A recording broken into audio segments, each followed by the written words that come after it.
ಬಂಧ ಅನುಬಂಧ ಸ್ವರ್ಗವೇ ನಾಚುವ ಹಾಗಿದೆ.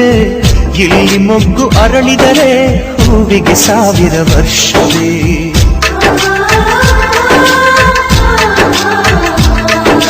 ಕಣ್ಣೆರಡು ಇರಬಹುದು ನೋಟಗಳೊಂದೇ ಅಲ್ಲವೇ, ರೂಪಗಳು ಎರಡೆರಡು ಹೃದಯ ಒಂದೇ ಅಲ್ಲವೇ. ಈ ಜೀವನ ಸಂಜೀವಿನಿ ಇದು ಅಣ್ಣನ.